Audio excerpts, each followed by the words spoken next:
E ainda temos duas outras parábolas muito interessantes. Essa eu vou ler.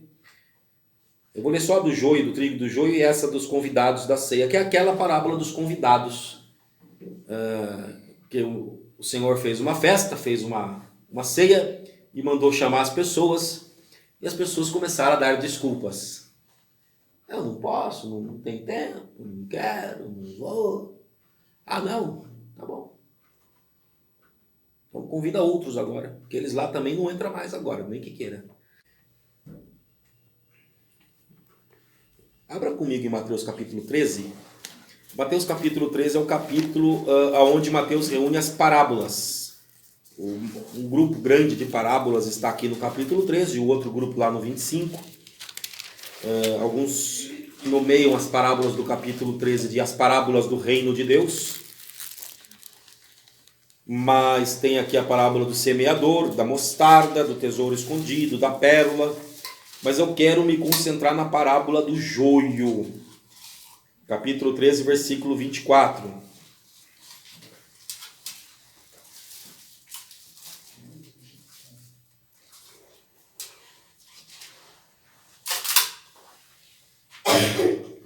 Todos acharam? Mateus 13, 24.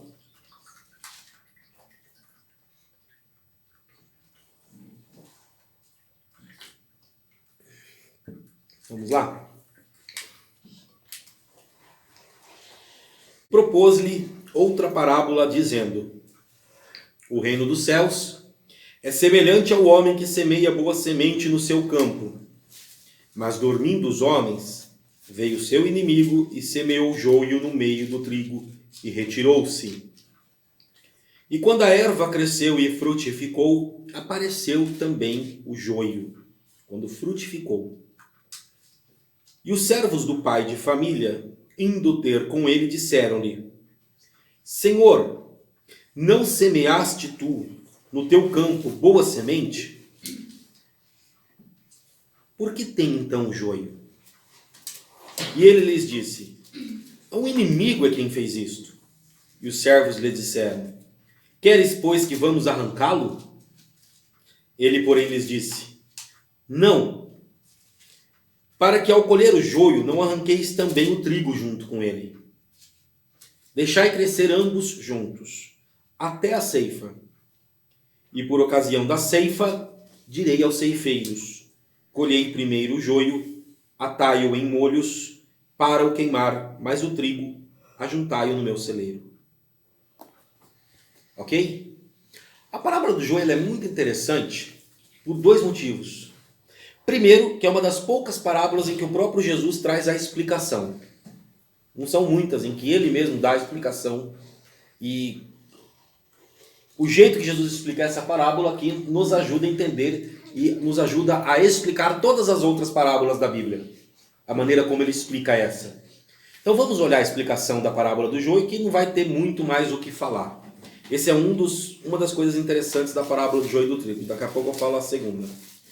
36. Versículo 36, o mesmo capítulo. É que no meio ele conta duas pequenininhas parábolas e depois ele vem aqui no 36. Então, tendo despedido a multidão, foi Jesus para casa. Chegaram ao pé dele os seus discípulos, dizendo: explica-nos a parábola do joio e do campo. Ele respondendo disse-lhes: o que semeia boa semente é o filho do homem. O campo é o mundo. A boa semente são os filhos do reino, filhos do maligno. O inimigo que semeou é o diabo. A ceifa é o fim do mundo. E os ceifeiros são os anjos. Assim como o joio é colhido e queimado no fogo, assim será na consumação deste mundo. Mandará o Filho do Homem seus anjos, e eles colherão do seu reino tudo que causa escândalo e os que cometem iniquidade. Lançá-los-ão na fornalha de fogo. Ali haverá pranto e ranger de dentes. Então os justos resplandecerão como o sol no reino do seu Pai. Quem tem ouvidos para ouvir, ouça.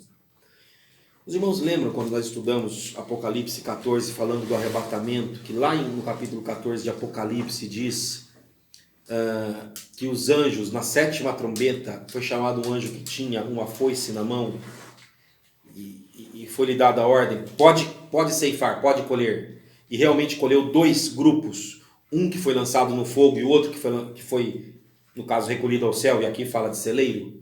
Vocês lembram disso em Apocalipse 14? Então essa é a segunda característica dessa parábola. Ela é citada diretamente em Apocalipse. Jesus já tinha deixado claro que ela fala do fim dos tempos, porque a ceifa é o fim dos tempos. E Apocalipse mostra essa parábola no momento que, pelo menos que eu acredito, é o momento do arrebatamento. É o momento da separação. Para quem já assistiu aqueles filmes de arrebatamento, são vários, sempre tem nesses filmes aquelas pessoas que iam na igreja, frequentavam a igreja, pensavam que eram crentes, mas que no fim das contas ficaram. Sempre tinha. Fora os ímpios que vão ficar mesmo. Os que não querem saber nada de Deus. Esta parábola conta sobre esse fim dos tempos, sobre esse fim do mundo, sobre esta colheita. Apocalipse também diz que esta colheita será feita por anjos, ceifeiros, com foice na mão, dois grupos, um para o fogo e um para o céu. É a mesma história que está Jesus explicando aqui. E aqui nós não precisamos sequer explicar, meus irmãos, porque o próprio Jesus já disse o que significa essa parábola. Só um detalhe, que Jesus não entra em detalhes aqui, mas que é bom sabermos. Os funcionários perguntam para o fazendeiro: o senhor quer que a gente já arranque aquele joio de lá? Não, deixa crescer junto para não arrancar junto o trigo se tentar arrancar. Meus irmãos, na nossa vida cristã, na vida desse mundo, uma das coisas que Jesus nos ordenou é não julgueis. A não ser pela questão dos frutos, que a parábola aqui você identifica o joio do trigo através do fruto. Fruto. A colheita é papel dos anjos, é uma ordem de Deus. Mas, se você estiver andando no meio de uma plantação de trigo, e se você conhece o fruto do trigo e o fruto do joio, que são diferentes, que a planta em si é muito igual, mas o fruto é onde você reconhece a diferença. E Jesus falou assim, ó, como é que você vai reconhecer os falsos profetas? Pelo fruto. Pelo fruto. Mas é interessante que nem nessa parábola, e nem quando Jesus fala do reconhecimento do fruto, ele não diz que nós temos que cortar estas pessoas, ou eliminá-las do nosso... No máximo que nós fazemos é nos proteger dos falsos profetas. Jesus falou, acautelai-vos deles. Você não vai segui-los, você não vai ouvi-los, você não vai seguir a vida deles, porque pelo fruto eles estão mostrando que são falsos profetas. Mas o trabalho de cortar não é nosso, é de Deus. Eles vão crescer junto, estarão por aí, estarão convivendo na ceifa, na hora do corte, até porque, meus irmãos, tem certos frutos que são difíceis de enxergar. Alguns são mais visíveis, outros não. Vocês querem ver uma coisa? Quais são os frutos, irmãos? Quais são os frutos? Amor, paz, benignidade, mansidão, temperança, domínio próprio. Né? Por exemplo, vamos lá. O fruto da mansidão. Pela lógica de muitas igrejas e muitos evangélicos hoje, o fruto da mansidão, na verdade, é quase considerado uma coisa do mal, porque o bonito é ser ousado. O bonito é partir para cima. Se a pessoa é mansa, ela acaba sendo até considerado o inverso. Mas mansidão é fruto do Espírito. E embora Deus nos tenha dado sim um espírito de ousadia, amor e moderação para andar junto com a ousadia, ela não é um fruto do Espírito, a mansidão é. Então olha como é um fruto difícil de você identificar. Quer dizer que você vê aquela pessoa calminha, que não parte para cima, que está na dela, mas que está ali, fiel a Deus, e de repente você pode achar, porque ela não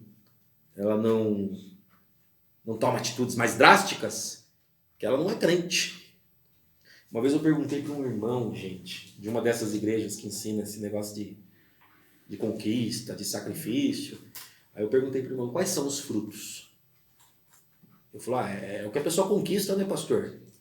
Então o fruto é se a pessoa tem um carro bom, se tem uma casa. Né? Meu Deus do céu. Tá feia a coisa, gente. O pastor daquele homem ensina isso para eles lá na igreja, que fruto é a conquista. É a prosperidade material. Porque prosperidade são várias e vem de Deus, mas a pessoa só consegue enxergar a material. Esta parábola do joio e do trigo nos mostra que haverá um tempo onde vai se distinguir, separar e deixar claro. Que momento é esse? É o arrebatamento. Quem ficar vai eliminar todas as dúvidas. Eu achei que era crente, não era. Eu achei que eu vivia uma vida para Deus, não vivia. Eu achei que eu estava seguindo um servo de Deus que me ensinava a palavra de Deus, não estava. Ali vai ficar claro. Até lá, nós vamos caminhando juntos, porque pode ser que aquele irmão que você pensa que não tem nada com Deus, ou que você não dá nada para ele, que é na dele, ou então que tem um jeitinho meio... Ele vai subir. E aquele outro que é todo cheio de coisa, que ora, não sei o quê, que faz e que chega, tá cheio de arrogância e orgulho por dentro, e aí ele vai ficar. E aí? Então não dá para saber agora. Não dá. Alguns pecados e algumas coisas são um pouco mais visíveis, outras não, nem tanto.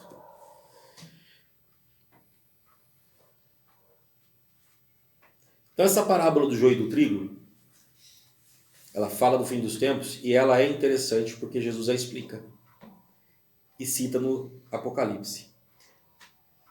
Rapidamente, vamos abrir na Mateus, já que nós estamos em Mateus, vamos usar o texto de Mateus 22, que essa parábola ela tem uma parecida que fala lá em Lucas 14 também.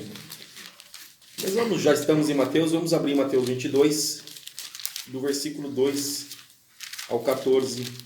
Mateus 22, versículo 2. O reino dos céus é semelhante a um certo rei que celebrou as bodas do seu filho. Enviou seus servos a chamar os convidados para as bodas e estes não quiseram vir. Lembrando, irmãos, a Bíblia fala do casamento entre Jesus e sua noiva, que é a igreja. Então as bodas é o encontro do noivo com a noiva. A celebração das bodas, nessa linguagem figurativa, é o arrebatamento, o encontro do noivo com a noiva. Ok? Só para ficar claro. Já começa falando do arrebatamento. Versículo 4.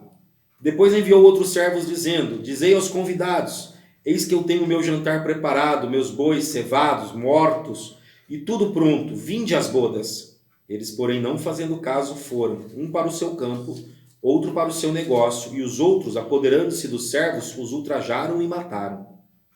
E o rei, tendo notícia disso, encolerizou-se, e enviando seus exércitos, destruiu aqueles homicidas, e incendiou sua cidade.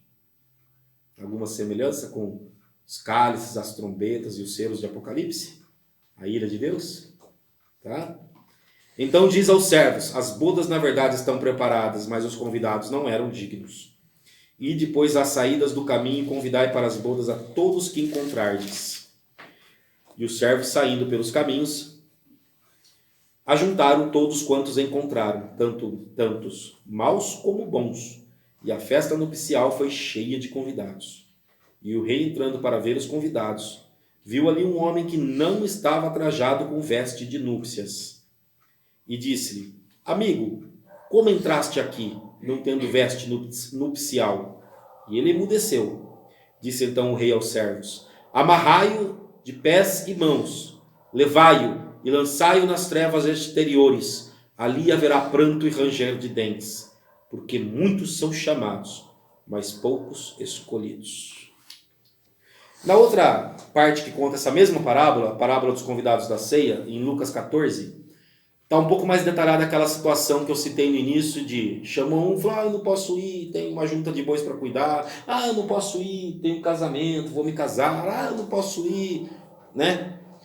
E ali de novo, irmãos, todos os motivos pelos quais as pessoas usaram para se excusar, para se desculpar, para se justificar de não comparecer, não tinha ninguém que falou assim: eu não posso ir porque eu tenho um roubo programado para fazer, eu tenho um assassinato para executar. Não teve nenhum caso assim, eram tudo coisas boas, aceitáveis, boas. Casar, trabalhar. Só que nós temos que ter a noção da prioridade. Deus, ele não aceita ser colocado em segundo plano. Você sabe o maior número de pessoas enganadas que pensa que vai subir e não vai? De quem que é? Sabe quem é? É quem até vivia uma vida na igreja. Até fazia assim alguma coisa. Mas no seu coração e na sua vida, Deus não era o primeiro. Esse vai ser o maior percentual dos enganados que vão ficar, achando que iriam subir. Deus até estava presente na vida dessas pessoas, de alguma forma, mas sempre se sobrar tempo. Se der. Se eu não tiver outra coisa para fazer, eu olho para Deus. Aqui nós estamos falando de prioridade. Um detalhe, deixa eu esclarecer uma coisa para os irmãos. Ele fez alguns convites, as pessoas foram cuidar de suas vidas. O Senhor, o pai que ofereceu as bodas, ficou irado. Ficou irado. E essa escusa, essa coisa de, não, eu vou cuidar da minha vida, não é uma coisa de um momento, é da vida inteira da pessoa, é de uma vida ou de uma história ao longo dos tempos. As pessoas estão deixando Deus para segundo plano e cuidando de suas vidas. Né? Essa ira do pai, ela não é uma ira que ocorre num momento só ali, naquele momento do convite. Esse convite tem sido feito desde Jesus até agora há 2000 anos. E as pessoas têm tido suas desculpas para não seguirem a Jesus. Sabe aquilo que Jesus falou? Quem quer me seguir, negue-se a si mesmo, tome sua cruz e siga-me. Você não tem mais vida, sua vida é minha. A sua prioridade número 1, número 2, número 3, número 4, número 5, sou eu, Jesus. Sabe aquilo lá? Olha, eu não entrei na tua vida para você me seguir ou me obedecer quando quiser ou se der. Ou quando for conveniente. Ou quando achar que tá bom. É uma escolha, ou você me segue ou não me segue. É com todas as forças, de toda a alma, de todo o coração, não tem que seguir Jesus pela metade. Aqui nessas bodas, o Senhor se encolerizou porque as pessoas foram querer.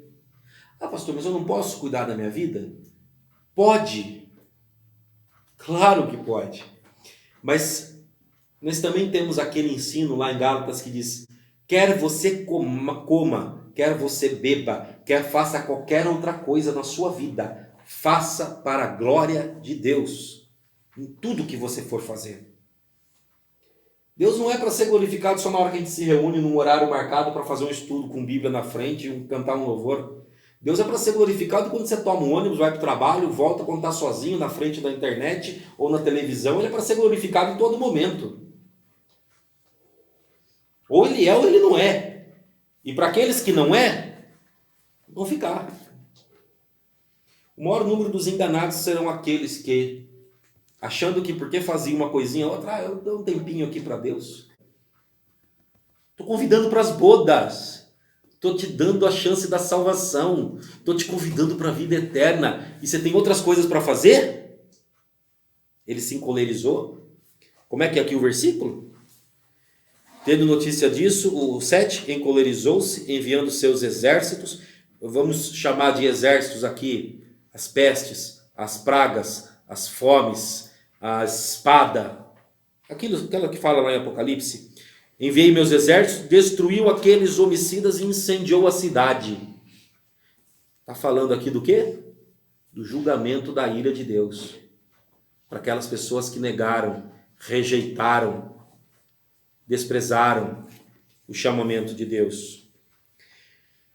As bodas estão preparadas, os convidados não eram dignos. Vamos convidar os outros agora. Ok. E aí fala assim, convidou tanto os bons quanto maus. Só para os irmãos entenderem, olha que interessante, fala que convidou tanto bons quanto maus, mas aí o Senhor andando pela festa viu um que não tinha as vestes nupciais. Como é que você entrou nessa festa sem as vestes nupciais? Roupas brancas. Já vou. Como é que você entrou? Ele não respondeu nada. Segurança, pega, amarra e joga ele no fogo.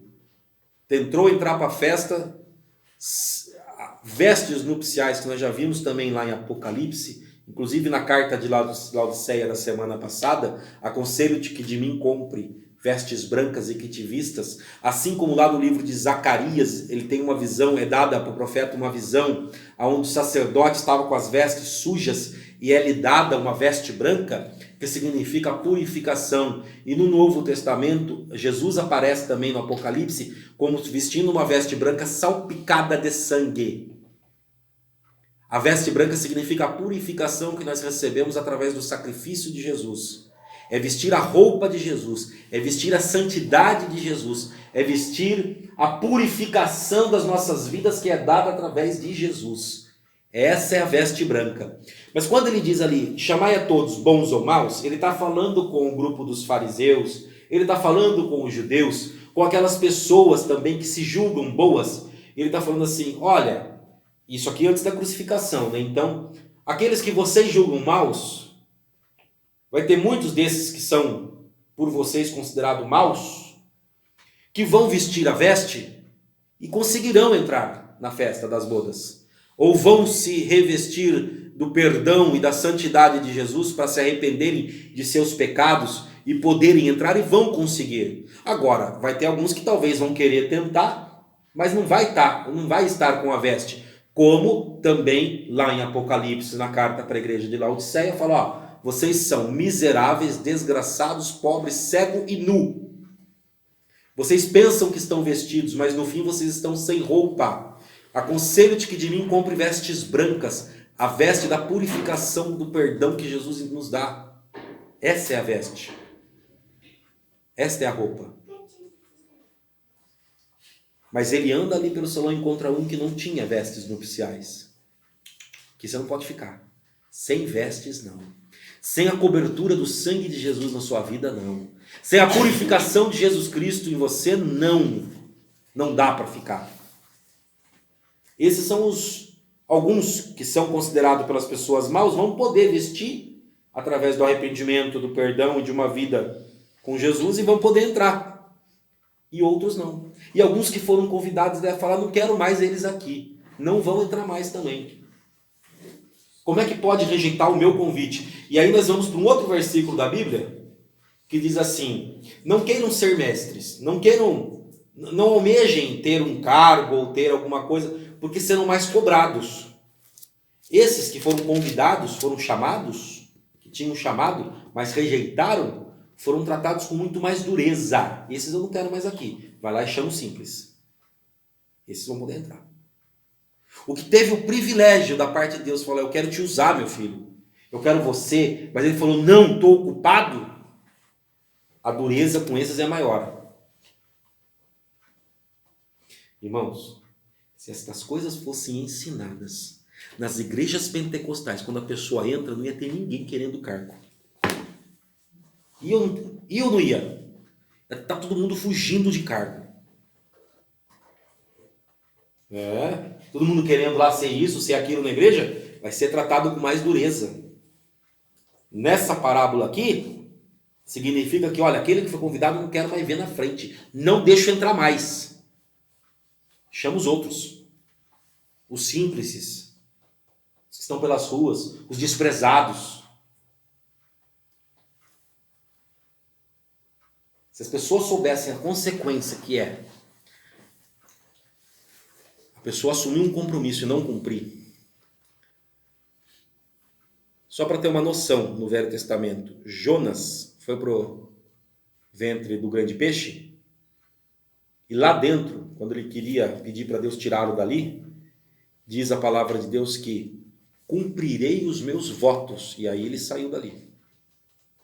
Eu tenho para comigo que Jonas tinha feito um compromisso, um voto com Deus de ser um pregador. Quando Deus o chama para pregar em Nínive, ele não quer aceitar o chamado de Deus. Deus manda ele para o ventre do grande peixe. Mas ali Deus ainda mostra misericórdia. Existe um desejo de Deus de ensinar a todos nós através de Jonas, né?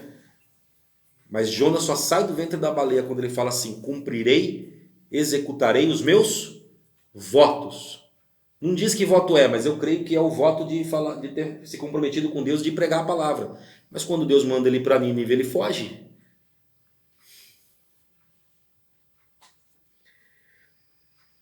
Irmãos, as parábolas de Jesus são gostosas de ouvir. Qualquer uma dessas que eu citei aqui, você pode contar para uma criancinha e não precisa entrar nesses detalhes que eu estou citando aqui, e vai ser bonitinho ouvir falar das 10 virgens que ficaram de fora, das 5 que ficaram de fora. Né? O convite para a festa e que as pessoas não quiseram ir, não aceitaram o convite. Acho que é por causa dessa parábola que tem crente que fica sobrecarregado, que tudo que é convite ele aceita, né? Não fala não para ninguém, né? E aí ele vai, ele tem 2 festas na segunda, 3 festas na terça, 4 festas na quarta para ir, e assim vai, né? Acho que ele pensa, esse aqui é o convite de Deus. Né? O convite de Deus. Agora, você já consegue imaginar alguém recebendo o convite do Criador do Universo e respondendo um não na cara dele? Alguém consegue imaginar? Alguém seria capaz de dizer um não na cara de Jesus? Estou te convidando para vir para o céu. Não? Alguém consegue imaginar? Pois é, só que na separação do bode e da ovelha ele fala, quando você não fez isso, era isso que você não estava fazendo. Né? O não é tão direto, não é tão na cara, não é tão explícito. Cada vez que eu escolho dar vazão ao pecado, ao invés de lutar contra o pecado, inclusive a palavra de Deus diz que cada vez que eu peco, é como se eu mesmo estivesse crucificando Jesus na cruz. Alguém se imagina pegando prego e martelo e batendo ali? Não? Mas a Bíblia diz que cada pecado que nós cometemos é isso. Como se eu ou você estivéssemos pegando o martelo. E aí?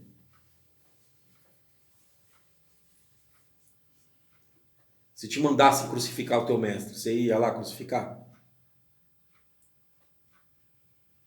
Mas e quando a gente dá vazão ao pecado? Como é que faz?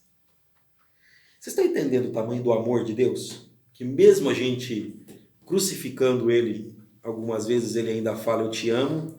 Ele ainda fala, eu só quero que você reconheça e venha me pedir perdão. Eu só quero que você se abra comigo, meu filho, ele fala.